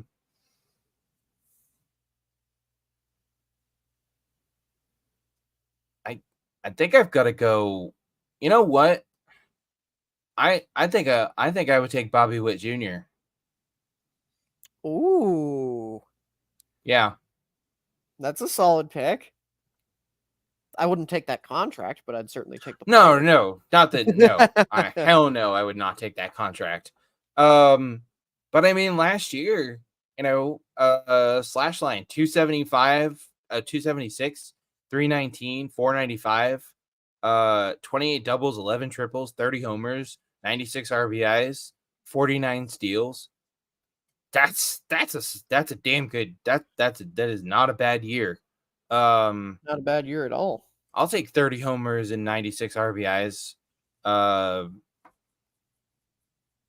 take 30 home runs and 96 RBIs out of my shortstop all day, every day. Especially given the current situation of the Red Sox shortstop. Yeah. No, I would think I would take Bobby Witt Jr. I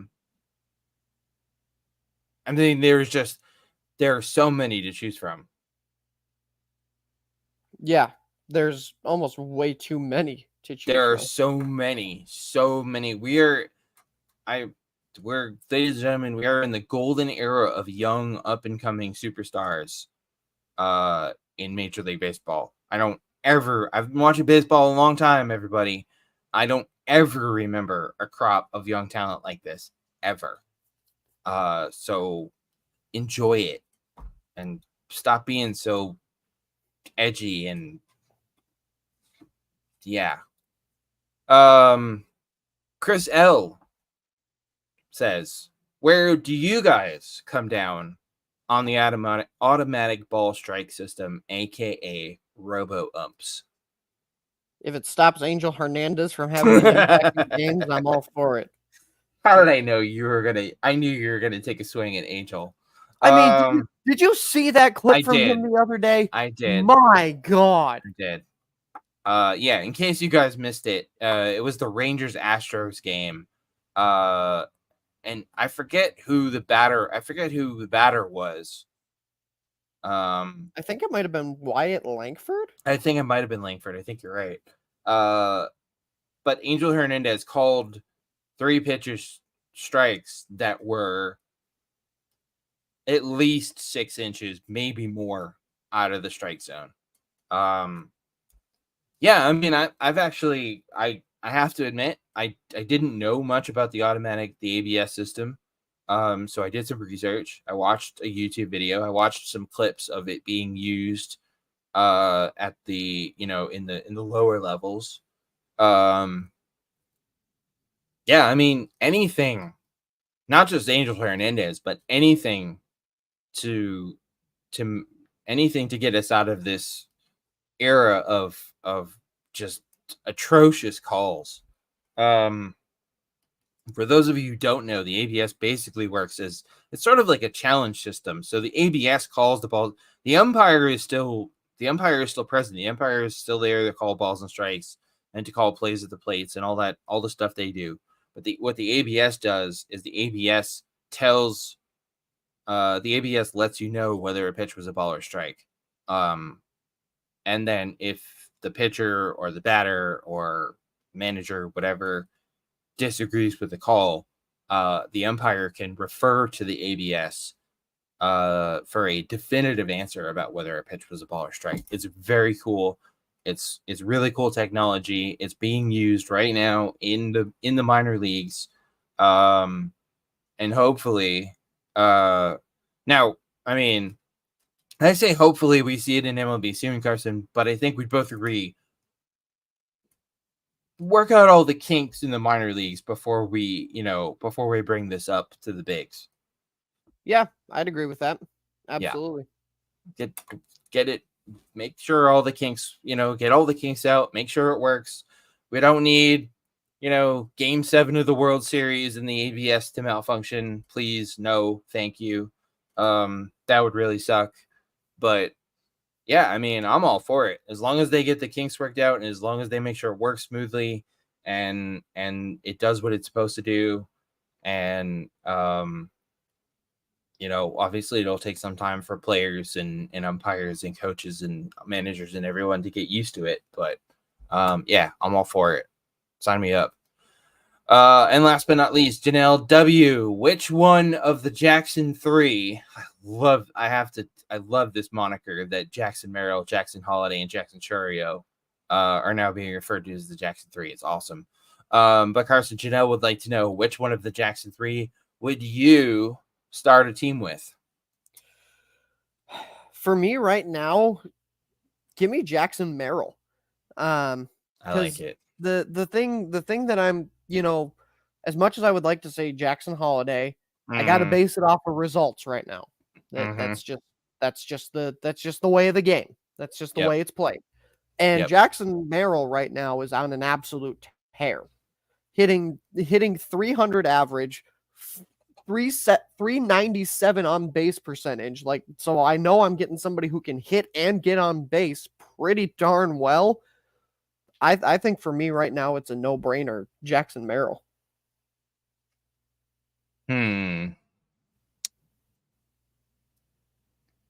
Yeah. Yeah. I mean, I would love to say Jackson Holliday, for his potential, but yeah. Jackson Holliday needs to show me something first before I'm taking him to start my team. Let's see, Jackson Churio, 240 batting average, 9 RBIs, 2 stolen bases, 278 on base percentage, through 658 OPS. Okay, I mean,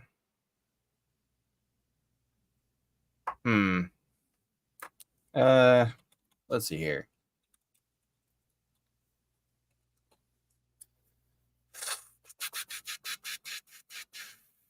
Yeah, you know what? Yeah, I mean, if we're going purely, like, strictly based off results, then yeah, I think Jackson Merrill is I think Jackson Merrill is actually kind of a no-brainer. Yeah, 286, 388, 405 first. Yeah, okay. I don't know though. Like, if we're going purely off results, yeah, Jackson Merrill. If we're going by the eye test, man, I mean, Jackson Churio is just so much fun to watch. You know what? I think I'd go Jack.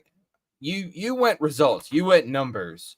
I'm going eye test, and I'm going, if I want to put butts in the seats, give me Jackson Churio. Yeah, that's fair. I mean, that kid is so much fun to watch. I mean, if all three of these guys, no doubt about it, are going to have fantastic careers at the major league level. Oh, absolutely. Yeah. Yeah, if I'm starting a team from scratch and I want to put butts in the seats, give me Jackson Churio. Because that kid is just so damn much fun to watch. Seriously, folks, if you haven't had a chance to catch a Brewers game yet this year, and see Jackson Churio, do yourself a favor and check it out because, yeah, he's a lot of fun to watch. All right, that's it for the mailbag, everybody. Thanks as always for sending in your messages and your questions. Don't forget you can drop us a line at eighth-inning-pod.com/mailbag or at eighth-inning-stretch@gmail.com, and we just might read your message on an upcoming episode. And something we haven't mentioned in a little while, Carson. Folks, we do actually, well, mostly produce Tasha, if I'm being honest. All your messages get read. Well, most of your messages get read. And if your message didn't get read, you know why. We don't, if you're sending us hate mail and being an idiot, just in general being an idiot, or sending, stuff trashing us or trashing the show or trashing other fans or trashing, or you creeps sending creepy messages to producer Tasha. Yeah, it happens. Those don't get read. Those get blocked and reported as spam. However, all of you who do things the right way, we do read all your messages. We try to read as many of, we read 5 or 6 of these on the show every week. We try to read as many of them on the show as we possibly can. And in response to that, we are, yes, a lot of you have been asking. Yes, we're absolutely planning on doing at least doing another mailbag special, maybe more than one this season. So yeah, we are going to do it. Yeah, because we just get so many. You guys are awesome. Carson, we would both definitely agree that our fans, they crush the mailbag every single time. Absolutely. And the mailbag special is always one of my favorite episodes of the year because it's just so much fun to see what you guys come up with. Yeah, we love the mailbag special. Yeah, so stay tuned for that. I don't know, maybe we'll do that next week. We'll see. We'll see how the news cycle is going next week. As we start to really kick the season into high gear here. All right, but that's it for the mailbag. Real quick, some must-watch games. Sorry, I had this pulled up. Some must-watch games this week. We've got all of these that I'm about to read off. All these series start Monday. Or these games have already been played, depending on when you're listening to this.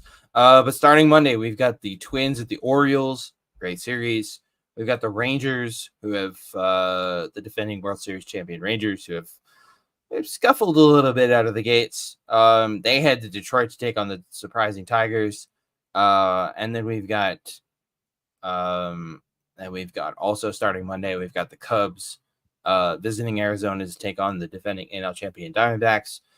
NLCS preview, maybe. And then starting Friday, we've got the Brewers heading to St. Louis to take on the Cardinals. And Carson, that Milwaukee-St. Louis rivalry is always fun to watch. Absolutely. It's always fun. And I know that all of you are probably expecting. The people want a tankathon. I know the people want it, but I still feel like it's just a little bit too early. Yeah. Things still have got to shake out a little bit before we can declare a series of tankathon. Yeah. No, I agree. We're still way too early. We haven't even made it through a whole month of the season yet. Actually, some of you were asking, like, when do you one of the mailbag questions I did read this week was when do you guys think it's when do you guys think is a good, when do things really start to shake out in terms of baseball, because it's just a long season? And Carson, I've always been of the mind that you got to wait at least until into May before you really know how things are going to shake out. Yeah, I would agree with that. And usually with Tankathon, I try and wait till May or till at least the end of April, because then you can really kind of see what things look like. Yep. End of April, beginning of May, I think, is when things really start to shake out. When you really start to see, we really start to see that separation. I mean, it's baseball, ladies and gentlemen. It's probably the most unpredictable sport there is. But generally speaking, that's when you really start to see things shake out. So, be patient. You will get. Carson will bring back the Tankathon this year. We just gotta wait a little while. Carson, I'm gonna let you go first on one last thing because mine's a little bit longer and in depth. So take it away. Yeah, I mean, with my one last thing, not exactly still sports related, but not exactly baseball related. As some of you Geez, here come the angry emails. it's still sports related, I promise. The angry emails that get deleted. But as some of you may know, I am also a hockey fan, along with being a baseball fan. They have hockey in Minnesota. Yeah, no kidding, right? And some very sad news is kind of coming out of the hockey world, in that it sounds like the Arizona Coyotes relocating to Salt Lake City. And the people that I feel the most bad for in this situation are the fans and the players. It's, relocation is always an exciting time. It's always an exciting time to see different teams go to different places, markets that want a team. But the Coyotes have a very complicated legacy, in that there was a lot of turmoil in terms of the ownership, a lot of just kind of shady stuff from a lot of different ownership groups that never really seemed to care about the Coyotes. And it's just sad that business people and money at the end of the day are the things that end up winning out. And the hard part about the Coyotes for me, AJ, is that Gary Bettman tried to save them for all the wrong reasons. Always driven by the money. That was all he thought about as he was working so hard to get that team saved and keep it in Arizona. And I feel so horrible for the fans to see this team move. I hope that they get a second chance in terms of getting another team. And Coyotes fans, I genuinely am just so sorry for you. Yeah. Relocation is kind of one of those weird things in sports, because it's obviously it's exciting for the market, for the team, the city and the market that's getting the team, and it sucks and it's heartbreaking for the city and market and fans that are losing the team. The Coyotes fans are the ones that are getting the worst end of this whole thing. I mean, it's probably obviously not easy on the players either, but it's the worst for the fans. The Coyotes, basically ever since, like, from the moment they moved to Arizona, because they moved to Arizona, they were the original incarnation of the Winnipeg Jets. And they moved to Arizona, and it's been one. They've had a string of bad owners. They've had a string of owners who just didn't care about the team and mismanaged it. They've bounced around to different arenas. They've played in Phoenix. They've played in Glendale. Now they're playing at Mullet Arena at Arizona State, which is just embarrassing for a major league team to have to basically be forced to play in a college arena. No disrespect to Arizona State or their arena or their team, but an NHL team, I mean, Carson, that would be like, well, here's a good example in baseball. That would be like the Oakland A's playing at a AAA stadium. Huh, yeah, interesting. Oh, funny how that happens. Thankfully, that's never gonna happen. No, an MLB team will never have to play in a AAA stadium. But no, seriously, that's kind of the same thing. So this obviously sucks for Coyotes fans. and I've seen a lot of, obviously there's been a lot of, there's been a lot of stuff on social media about this, obviously, and I've seen way too many people talking about, blaming this on Coyotes fans. Yeah, guess what? This isn't the fans' fault. Coyotes fans have showed up and showed out for their team basically from day one. Coyotes fans have supported their team through all of this drama. This is not their fault. This is not the current owner. This is the previous ownership's fault. This is Gary Bettman's fault, who, like Carson alluded to, tried to save this team for all the wrong reasons. The only reason Gary Bettman tried to save the Phoenix, Arizona Coyotes was for his, to spare his own fragile ego, because he didn't want to admit that the whole thing had been an abject failure. As far as where the Coyotes are going, moving to Salt Lake City, Carson, I'll admit, I have never been to Salt Lake City. I don't know a whole lot about the Salt Lake City, in term as far as being a sports market. I mean, obviously they have the Utah Jazz. I don't know what Salt Lake City is like as a sports market, but hopefully, the Utah fans embrace, their new team. Have we heard any word? Are they keeping the Coyotes nickname? That we have not heard as of yet. Yeah, I was gonna say I haven't seen anything about that. I mean, Utah Coyotes. I don't know. I don't know how I feel about that. Usually when teams move, they change their name, but we don't know. I guess there hasn't been any word about that yet. So, yeah, no, that's just a really crappy situation all around. It sucks for the fans.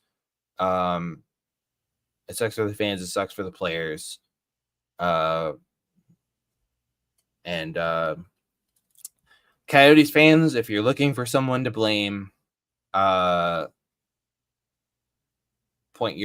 direct your anger at Gary Bettman. But hey, glass half full, Carson. On the bright side, Arizona and Phoenix fans, they still have their Diamondbacks. They do. That's true. You've still got your National League champion Diamondbacks, soon to be World Series champion Diamondbacks. Knock on wood. I don't want to jinx anybody. No, I'm glad I sort of debated about talking about the Coyotes thing, so I'm glad you brought that up, because yeah, it's not baseball, but it is still sports, and it's a big deal. It's a big story. So, yeah, my one last thing. I've been sort of trying to mentally prepare myself for this because it's going to be a little tough to get through. Depending on when you're listening to this, if you're streaming, if you're on the live stream, it's Sunday, April 14th. Tomorrow, April 15th, is Patriots Day, in Boston. And, for those of you who don't know, Patriots Day is a big, huge, colossal deal, in Boston and the state of Massachusetts, and also in the state of Maine, which, by the way, in case you're rusty on your American history, Maine was originally part of the Massachusetts colony. That's why they celebrate Patriots Day in Maine. There's a fun fact for you.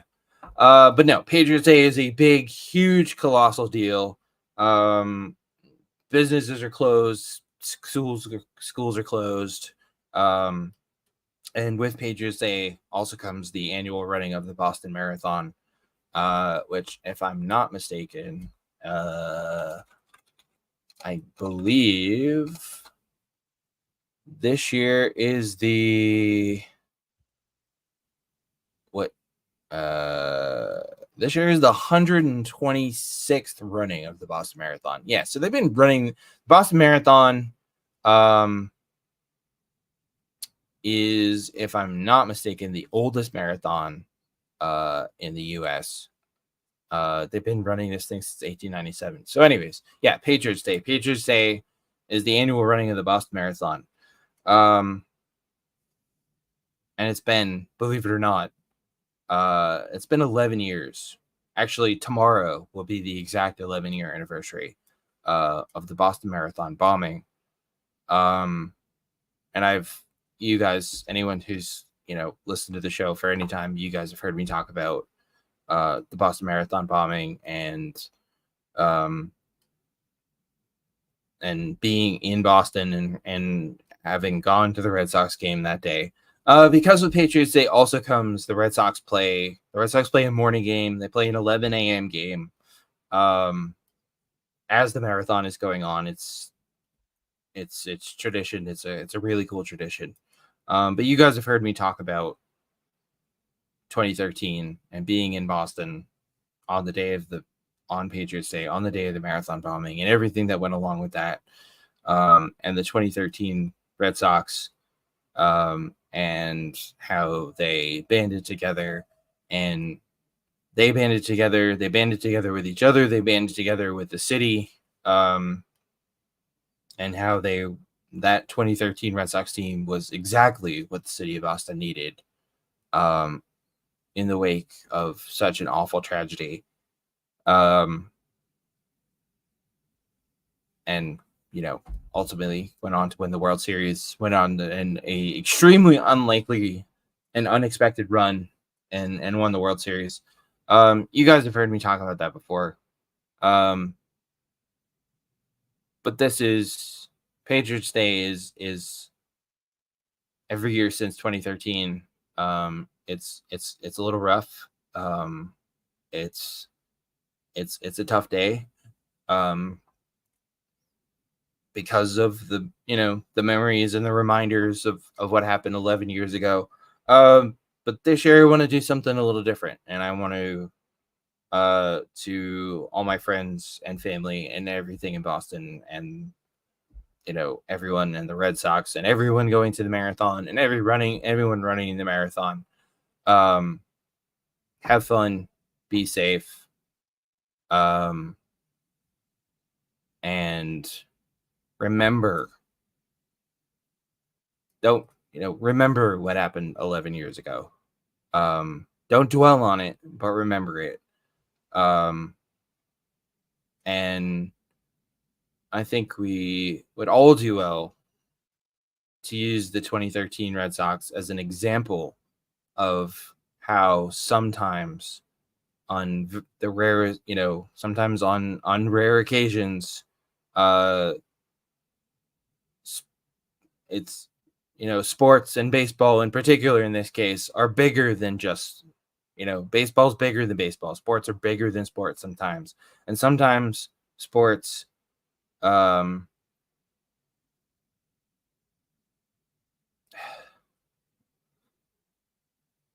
sometimes sports are bigger than sports, and sometimes something as simple as a baseball team winning a game is exactly what we need to get us through, get us through the dark times.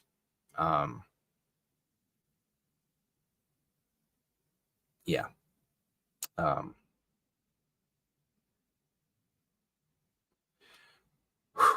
Yeah. Yeah, well said.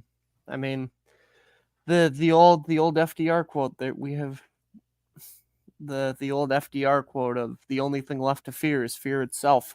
And like you said, it's an important thing to remember, but don't let it control you. Yeah, exactly. That's what I'm getting. Yeah, thank you, Carson. That was the point I was trying to make. When I got what you were trying to do. Well, no, I don't want people to think when I'm saying don't dwell on things. I mean, obviously that's easier said than done, especially for anyone who's ever been affected by anything like this. The families and friends, in this case, of people who were injured or lost their lives in 2013. Yeah, no, I get what you were going for, but that's not a that wasn't a don't dwell on and get over it thing. That was a don't let it affect you. Don't let it dictate the way you live your life. Don't let it don't let it drag you down. don't let it change the way you live your life as much as possible, because when that happens, that's when the people like the assholes who set off those bombs at the finish line of the marathon in 2013, that's when they get what they want. That's when they win. Exactly. Yep. Screw them. All that people like that want is for people to live the rest of their lives in fear.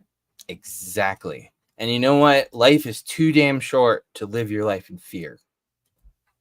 Yeah. 110% agree.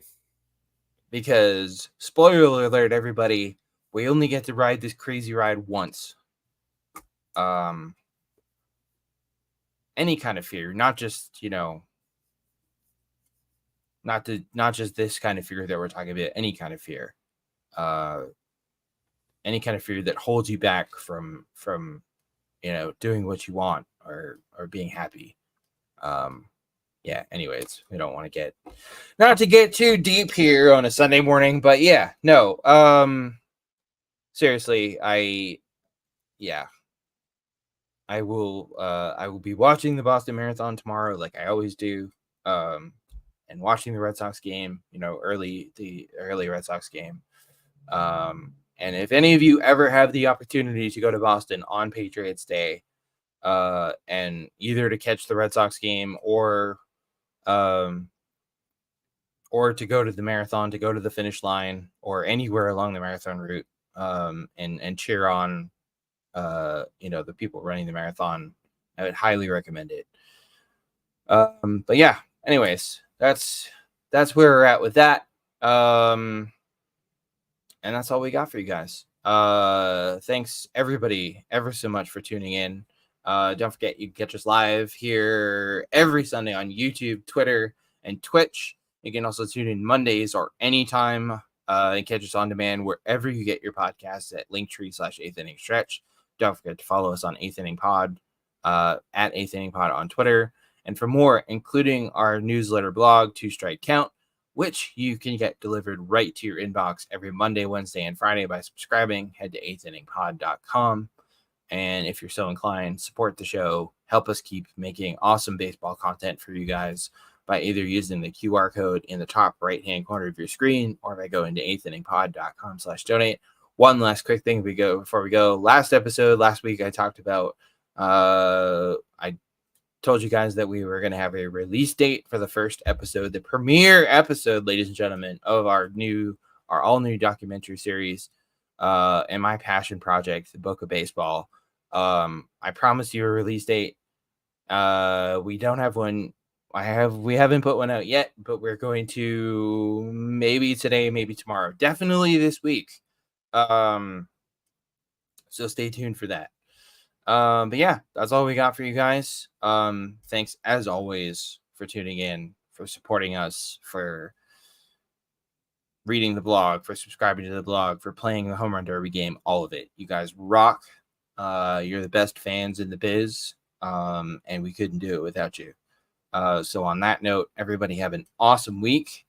And remember, as always, take care of yourselves and take care of each other.